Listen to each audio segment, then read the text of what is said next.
Imagina una cocina que no es una prisión para mujeres. Un lugar para condimentar, sazonar, sancochar la vida. Una fragua, un fogón transformador. Un lugar donde comenzó todo. Un lugar donde se confabula, donde se trama libertad. La cocina de Chabela. Un nicho donde sazonamos la vida pública con pimienta feminista.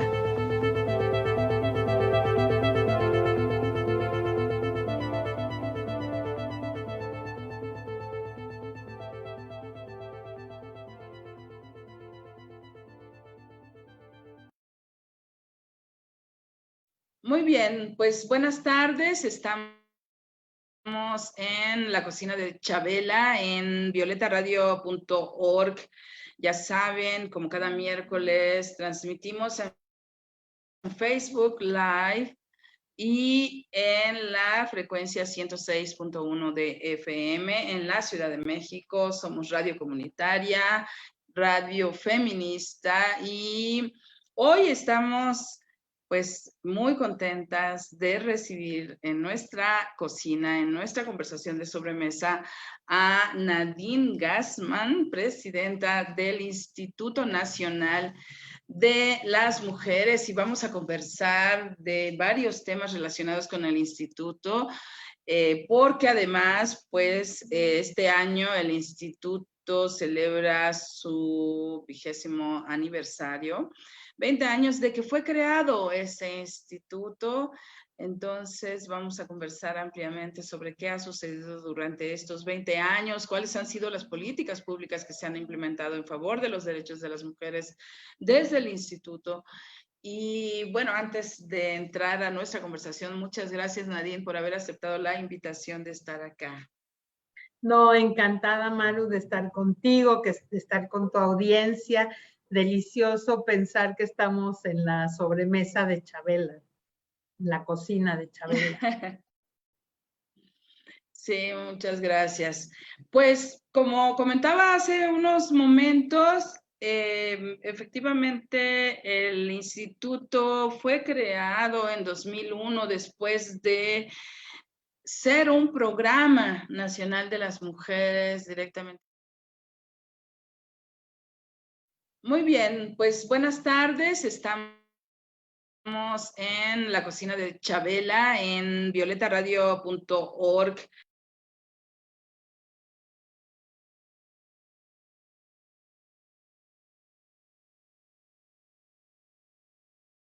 Municipales de las mujeres.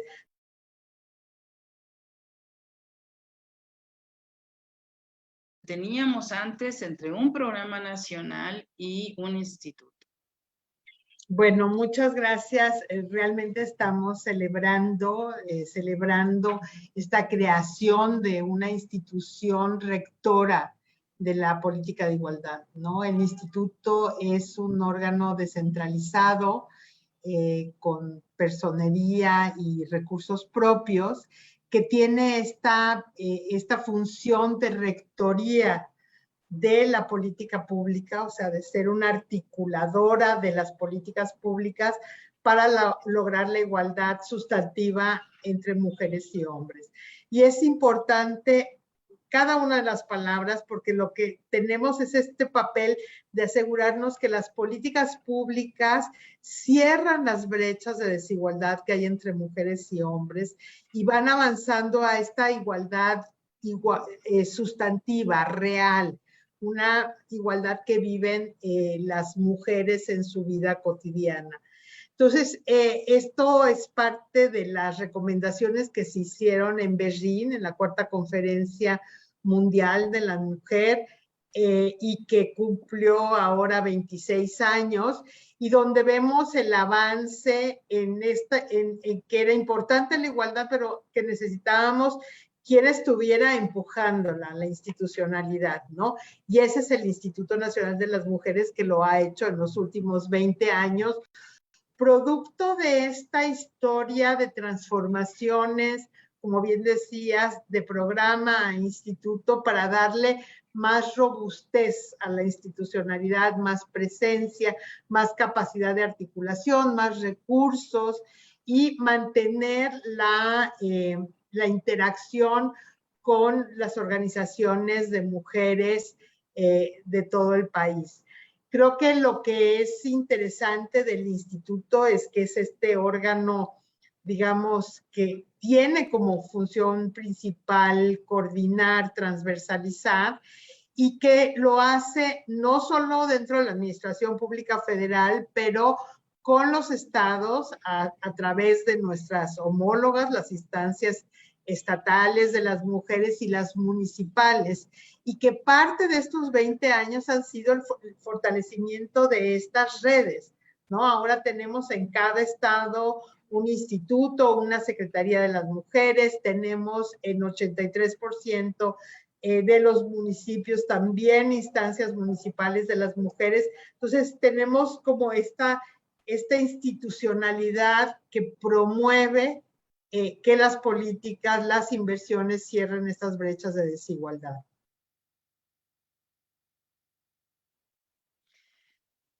Nadine, definitivamente las instituciones se crean a partir de una demanda de que haya una institución que atienda las problemáticas de cierto sector de la población.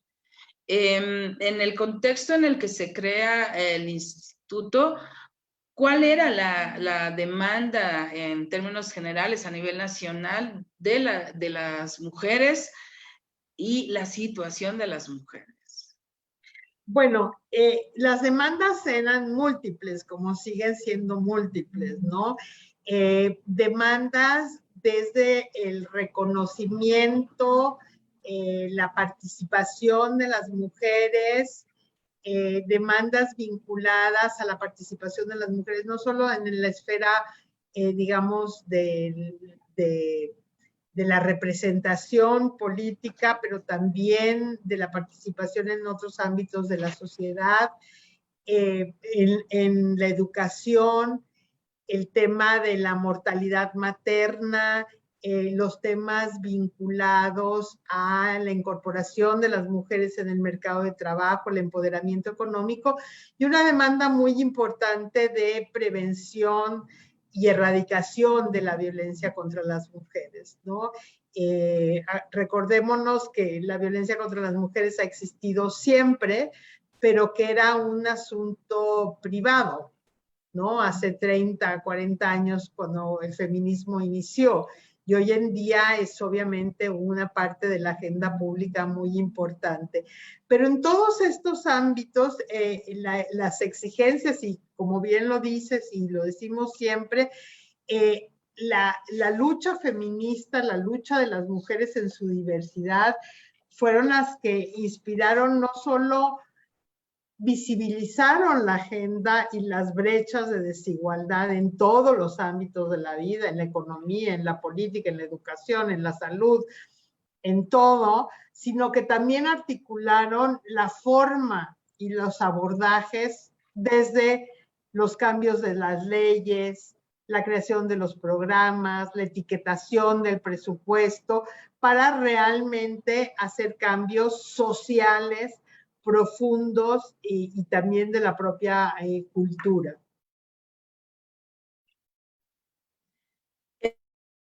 En estos 20 años, ¿ha habido avances? Sí, sí, sí, realmente ha habido avances muy importantes. No estamos donde queremos, obviamente, no hemos logrado la igualdad sustantiva ni en México ni en ningún país del mundo, desafortunadamente. Hay mucho trabajo que hacer. El patriarcado sigue estando fuerte, pero sí hay avances importantes. Y te voy a dar algunos ejemplos muy prácticos, ¿no? En el 2000, la razón de mortalidad materna, que es es un indicador muy importante, no solo del tema de salud reproductiva, sino también de pobreza, de estereotipos, de limitaciones de las mujeres, pasó de 75.4 a 37.7, o sea, disminuyó más o menos a la mitad. Obviamente falta mucho por hacer. En el marco de los derechos sexuales y reproductivos, que son importantes y fueron muy importantes en la lucha feminista, pues en México tenemos avances como la despenalización del aborto en la Ciudad de México, este año en Oaxaca, Veracruz, Hidalgo, y esperamos tener mucho más, además de, digamos, la creación de los espacios amigables para adolescentes, el aumento de los anticonceptivos, anticoncepción de emergencia. O sea, tenemos muchos avances interesantes en este año, en estos 20 años, no en este año. También creo que uno de los avances más importantes que hemos tenido en México tiene que ver con la representación política de las mujeres. Desde el 2000 se hicieron una serie de reformas constitucionales y legislativas que permitieron llegar a las leyes de paridad, y que estamos viendo que en la primera legislatura de la paridad fueron a la reforma constitucional de la paridad en todo, y que nos han dado pues un gabinete paritario, un congreso paritario a nivel nacional y también en los estados, y un aumento progresivo, demasiado lento desde nuestro punto de vista, en las presidencias municipales, pero que también han aumentado en los últimos 20 años. Y a mí me parece que una de las cosas más interesantes es que la idea de paridad, que si te recuerdas, hace 20 años eran cuotas, era, híjole, ojalá y seamos unas poquitas y ojalá y alguna, ahora está puesta en la agenda y es parte de la conversación diaria, desde eventos académicos donde no ves mujeres y dices, ¿qué pasó aquí?, hasta los, digamos, los consejos de dirección en las empresas donde dices, ¿por qué no hay paridad? ¿No? Creo que culturalmente el tema de la igualdad y de la representación paritaria está en proceso de volverse como debe de ser, ¿no?, obligatoria.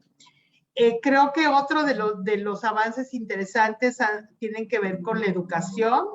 Tenemos una matrícula de niñas y niños paritaria, tenemos un porcentaje de mujeres con licenciatura y posgrado que también ha ido aumentando al igual que los hombres, o sea que estamos teniendo muchos avances en ese sentido. Y estos son pues solo algunas de las cosas que vemos, cómo han habido avances, cómo hemos sido fortalecidos. Tenemos números que muestran. Por otro lado, tenemos desde el punto legislativo avances muy importantes en todas las áreas. Tenemos leyes paradigmáticas como la ley de acceso de las mujeres a una vida libre de violencia, el reconocimiento del feminicidio que no teníamos, la tipificación.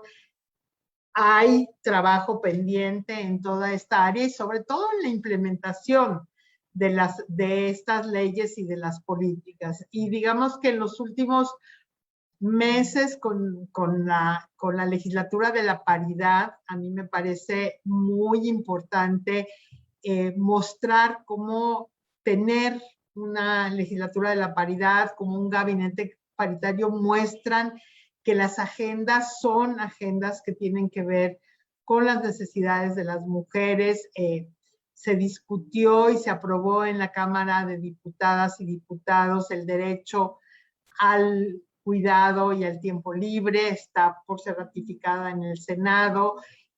obviamente la ley de paridad en todo, la ley de violencia, el reconocimiento y la tipificación de la violencia política contra las mujeres por razón de género, la violencia digital. O sea, tenemos la ratificación del convenio 189 que reconoce a las trabajadoras del hogar, el teletrabajo. O sea, hay una serie de cambios en la legislación muy importantes que muestran que estamos avanzando. Y bueno, este gobierno, en el gobierno del presidente Andrés López Obrador, pues hemos hecho también, o sea, tenemos un gabinete paritario, tenemos una agenda de promoción de la igualdad, los programas prioritarios atienden a una mayoría de mujeres desde las becas Benito Juárez, Jóvenes Construyendo el Futuro, etcétera.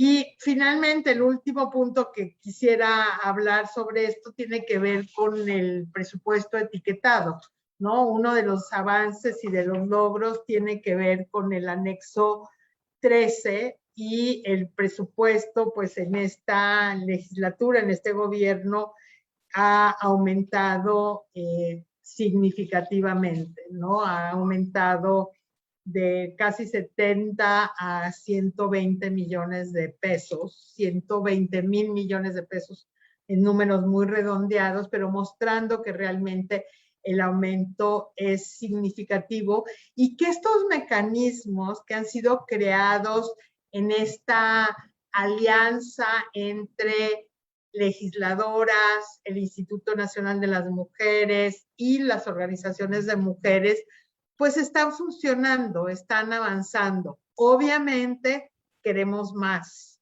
¿no? Y queremos más porque todavía no tenemos cerradas las brechas de desigualdad, no tenemos la posibilidad de que las mujeres vivan libres de violencia, que tengan todas las oportunidades económicas, pero digamos que si tenemos que hacer un balance, yo diría que estamos caminando.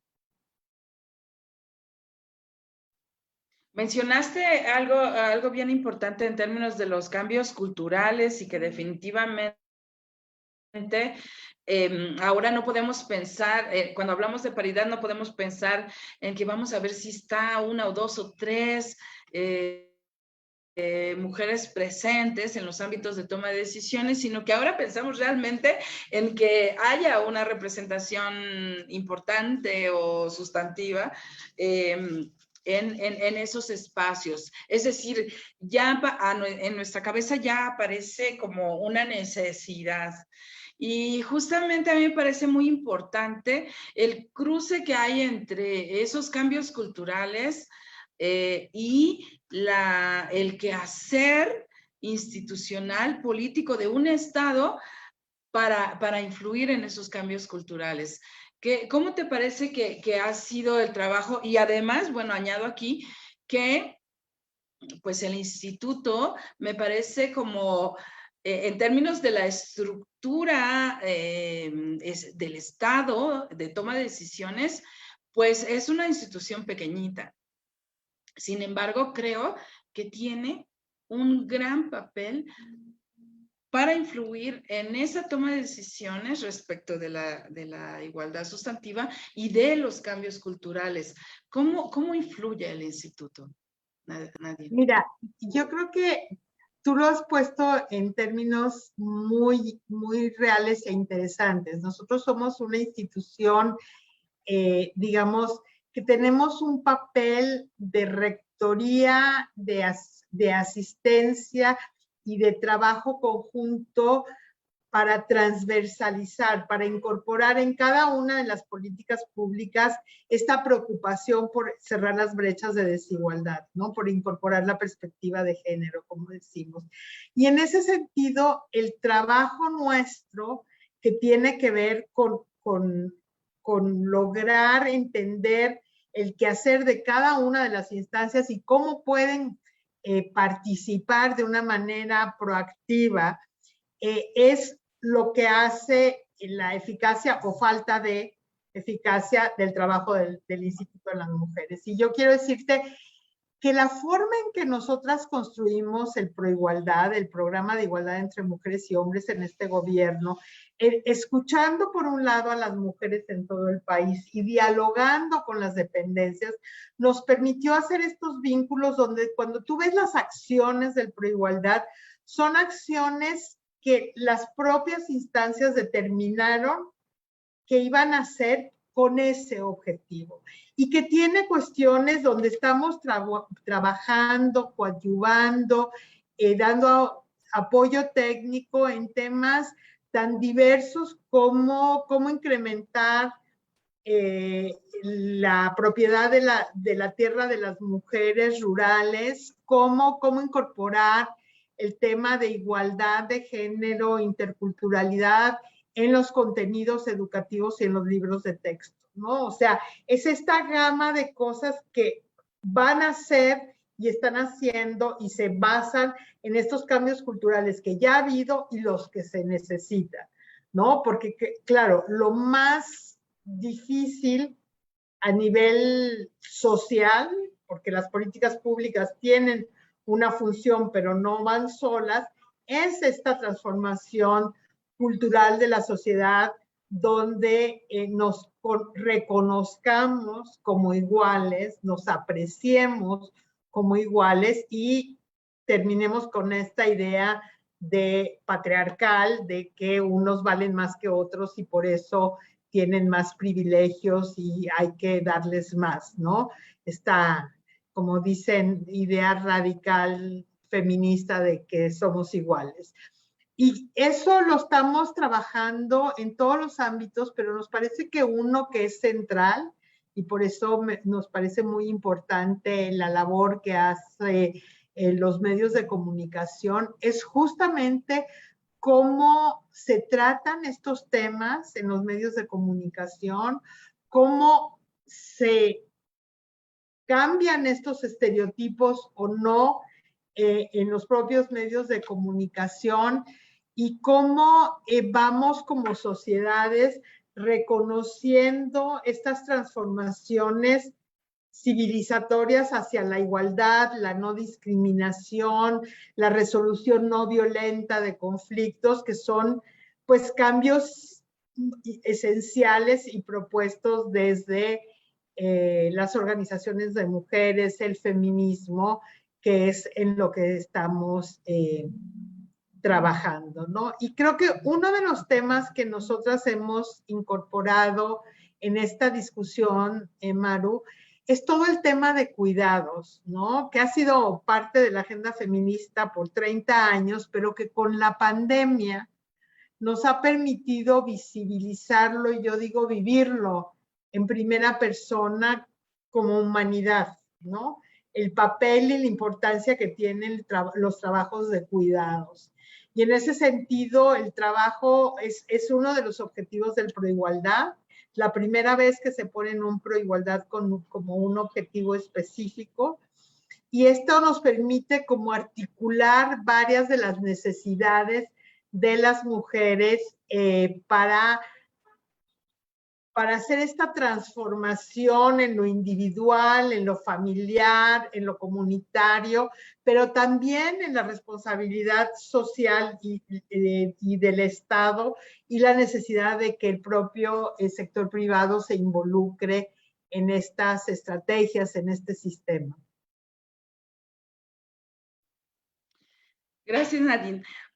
Justamente creo, hace un rato mencionaba lo de una institución pequeña, porque así está planteada la estructura, pero con una gran tarea, porque los problemas que llegan a ustedes, que abordan y que tal vez no abordan porque no hay capacidad para ello, pero todo esto representa a la mitad, más en realidad, más de la mitad de la población en México. Es decir, abordan problemáticas que están vinculadas a por supuesto, a los roles de género, a la situación de género que vivimos más de la mitad. Y tú lo has mencionado. Tiene que ver con trabajo, o sea, con igualdad salarial, tiene que ver con educación, no solo con la participación de las niñas, las mujeres jóvenes o incluso adultas en el sector educativo, sino de qué manera participan o de qué manera se les en el sistema educativo. Tiene que ver con la atención a los diversos tipos de violencia a que nos enfrentamos de género. Es decir, pues a mí se me hace una tarea enorme, tremenda. Y en ese sentido, ¿cuál es el alcance de la toma de decisiones que el instituto tiene respecto de todas estas problemáticas? Mira, cuando lo pones así, y es la dimensión que tiene la necesidad de trabajar hacia la igualdad sustantiva, obviamente no es algo que ninguna institución, aunque sea grandísima, puede hacer, porque es el papel del Estado y la sociedad. Y creo que en ese sentido, la estrategia que tenemos en el instituto tiene, por un lado, este diálogo y este trabajo continuo con las diferentes, nosotros trabajamos con más de 40 dependencias del gobierno federal, ¿no? Trabajamos directamente y a través de las unidades de igualdad de género. Trabajamos para llegar a los estados y que esta política, estos programas lleguen a través de la CIMEF y con los municipios en las instancias municipales. Pero al mismo tiempo tenemos programas, si tú quieres, demostrativos, ¿no? Entonces estamos trabajando con la Secretaría de Economía y la Secretaría de Hacienda en un programa de educación digital en colaboración con Mercado Libre y Uber, de tal manera que las mujeres que son emprendedoras, empresarias, puedan incorporarse al comercio digital, ¿no? Con cursos, y nos está yendo muy bien. La mayoría de las mujeres que se inscriben a los cursos entran a estas plataformas y empiezan a hacer negocio. Por otro lado, tenemos unas rondas de negociación internacional con empresarias solo para mujeres que toman la ventaja del Tratado de Libre Comercio de México, Estados Unidos y Canadá, pero además ya lo ampliaron a Asia, para hacer rondas de negocios así como se hacen para el café y el mezcal, unas para empresarias mujeres que se llama Mujer Exporta. Y tenemos también programas de apoyo a mujeres que sufren violencia para que pongan tienditas de Segalmex. O sea, pero estas son formas de trabajo como para demostrar que tienen, si tú quieres una forma de decir, mira, esto se puede hacer, puedes hacer algo que sea especialmente importante para las mujeres. Igual, estamos trabajando de la mano con las legisladoras, estamos coordinando para tener un sistema nacional de cuidados y en ese sentido hicimos estudios junto con ONU Mujeres y la CEPAL para ver cuál es el costo y el retorno de crear un sistema nacional de cuidados, ¿no? Que sea progresivo y que, o sea, porque ya ves que muchas de las cosas que te dicen, ay, no, pero es que eso no se puede financiar. No, no, sí se puede financiar y además da retorno si es inteligente. Entonces, trabajamos en esas dos vías, tenemos de aquí a final de año una serie de cursos de capacitación para mujeres comuneras, ejidatarias, para cómo fortalecer su participación en esos espacios de toma de decisiones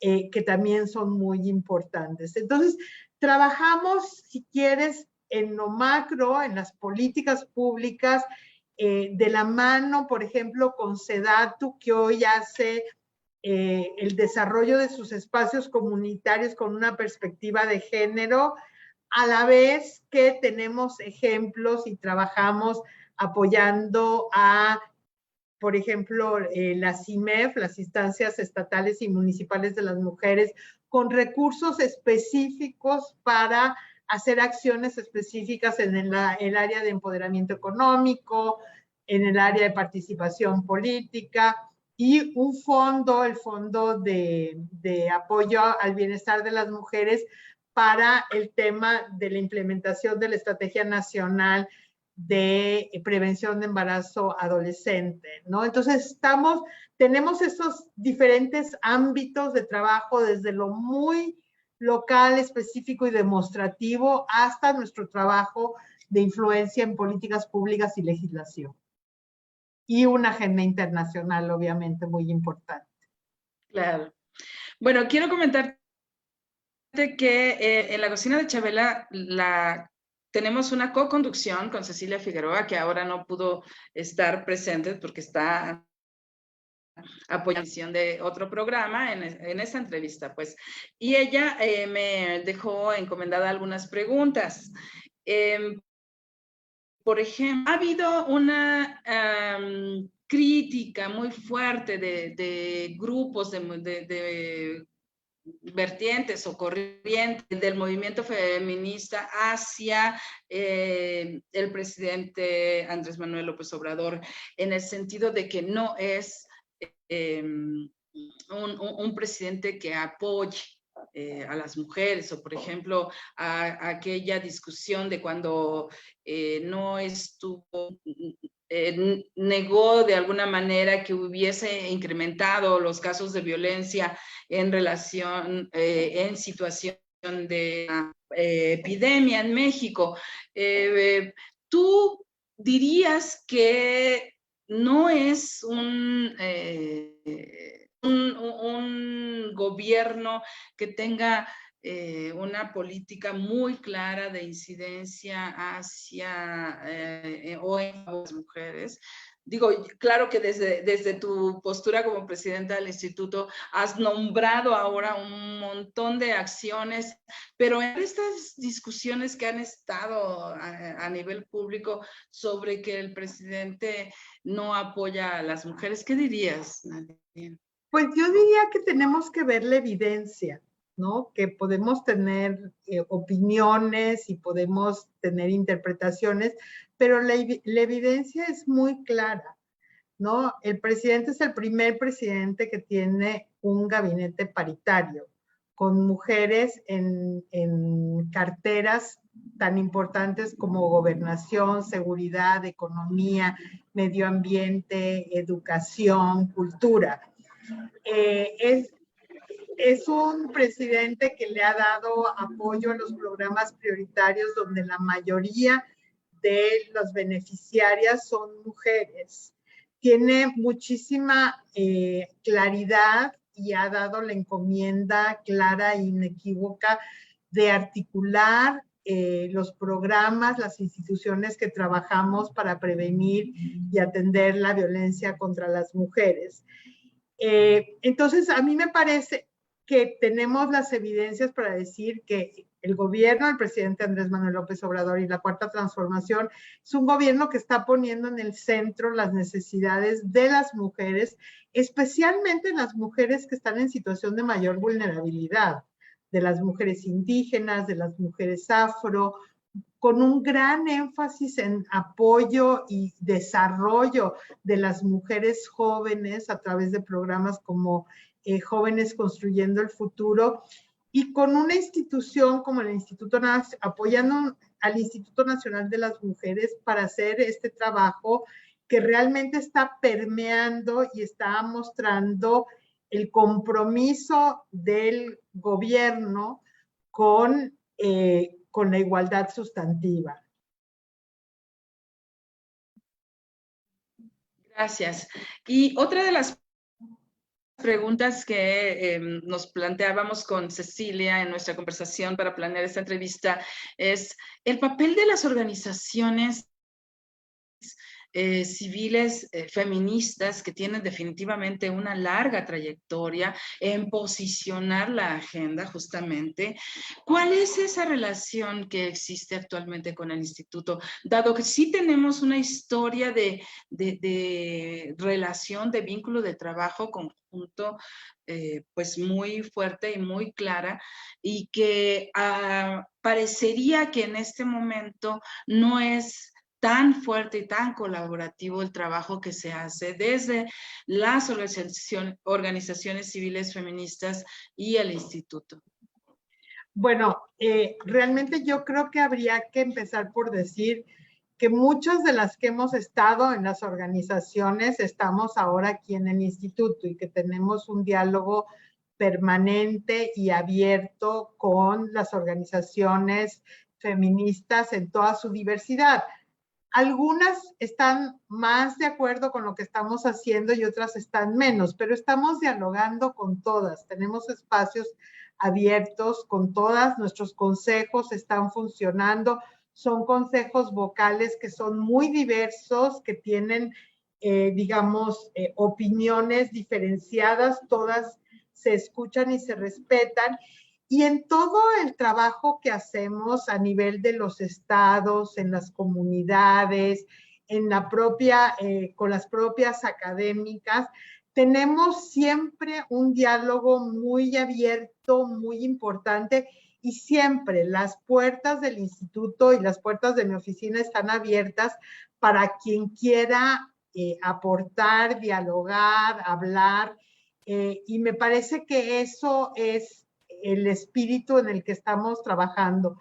Tenemos un reconocimiento continuo de que nosotras estamos aquí sentadas gracias al trabajo de todos estos 20 o 30 años de feminismo, que nosotras venimos de ese feminismo y que seguimos vinculadas, articuladas, haciendo el mayor número de sinergias posibles. Gracias, Nadine. Bueno, tengo todavía dos preguntas aquí en mi lista. Una tiene que ver con el presupuesto y la otra tiene que ver con los retos hacia el futuro. Después de los 20 años, ¿qué más hay que trabajar? ¿Qué ha quedado pendiente? Y además, ¿cuáles son las nuevas, los nuevos temas en la agenda? Pero primero quisiera saber sobre el presupuesto. Ya lo mencionaste, dices que se ha incrementado el presupuesto para el instituto, sin embargo, pues también hay un estudio reciente que dice que hay un subejercicio del presupuesto que ha sido destinado para el Instituto Nacional de las Mujeres. ¿Qué nos comentas al respecto? A ver, una precisión. Cuando yo hablaba de un aumento de más del 60% del presupuesto, yo estaba hablando del anexo 13, el presupuesto etiquetado de erogaciones para la igualdad sustantiva entre mujeres y hombres. El presupuesto del Instituto Nacional de las Mujeres se ha mantenido. Este año tuvo un incremento marginal, pero se ha mantenido en el nivel que tiene desde que empezó la administración pública.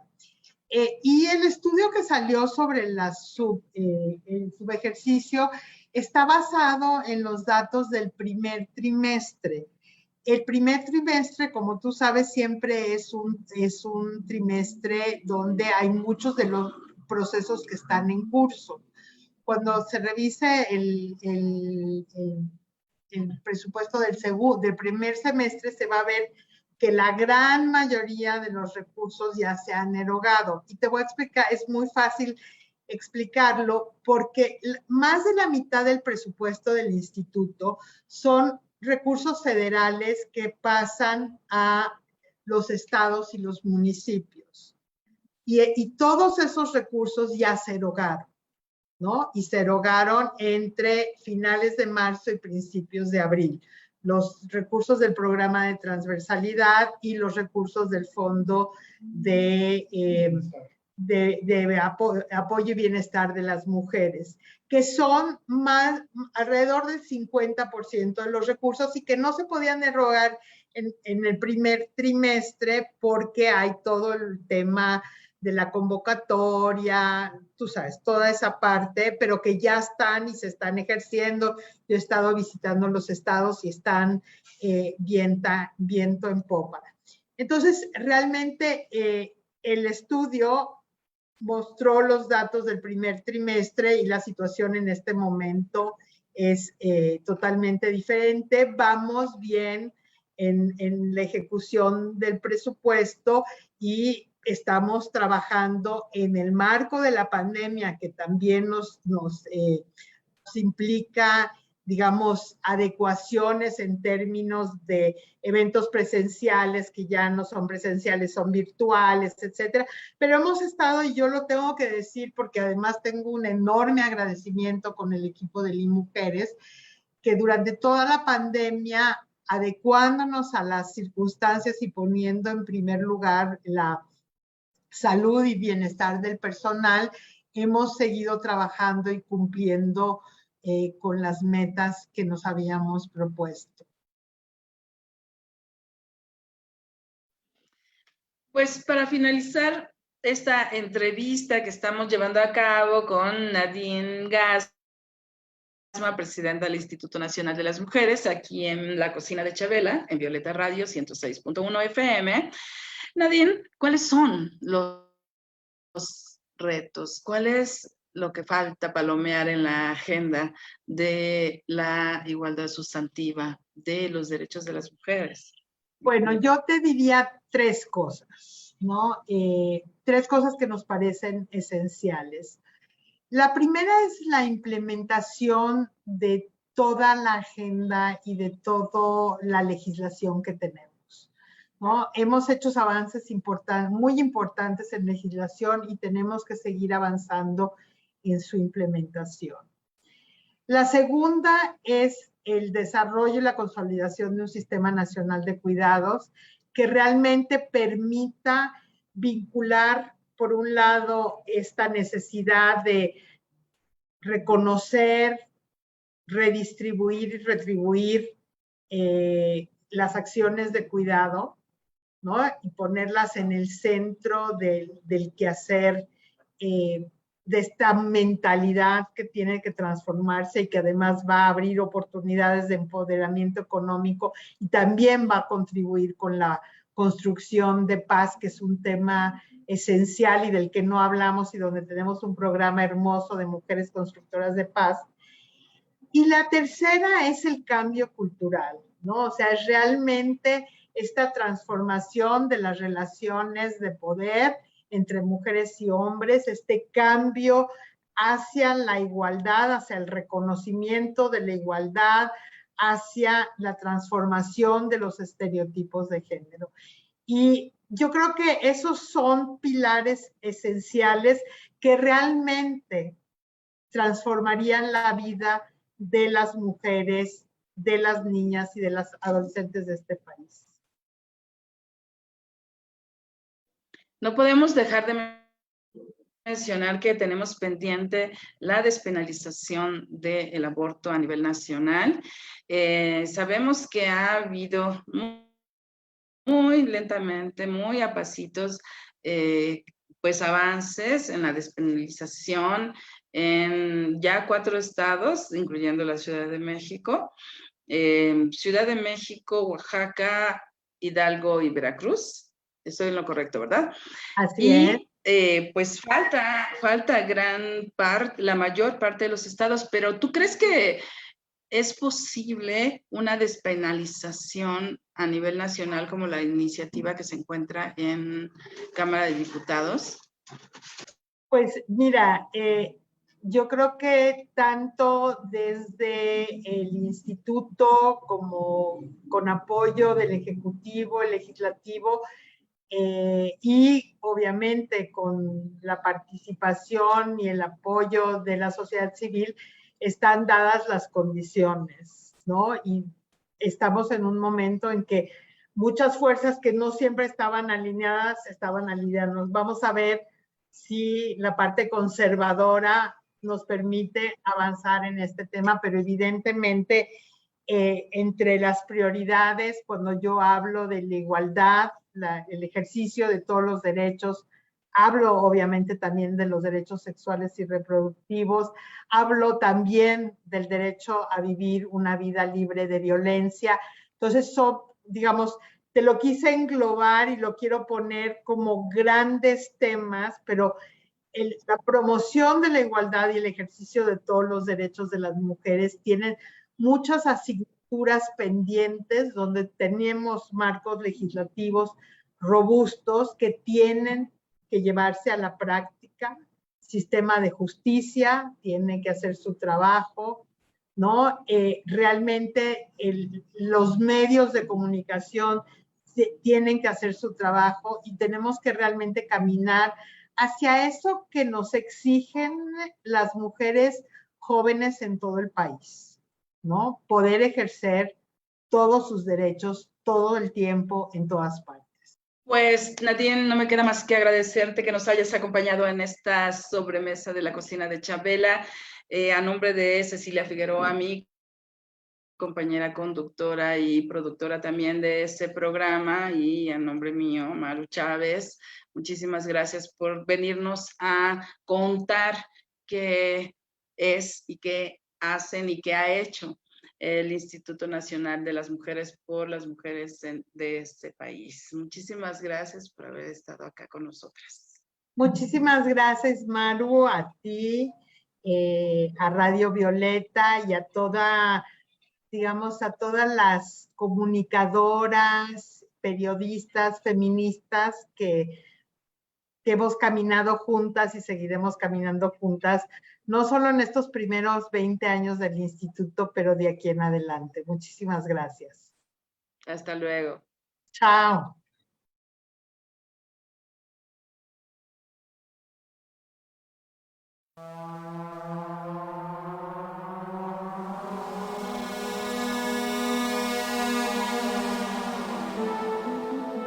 Imagina una cocina que no es una prisión para mujeres. Un lugar para condimentar, sazonar, sancochar la vida. Una fragua, un fogón transformador. Un lugar donde comenzó todo. Un lugar donde se confabula, donde se trama libertad. La cocina de Chabela. Un nicho donde sazonamos la vida pública con pimienta feminista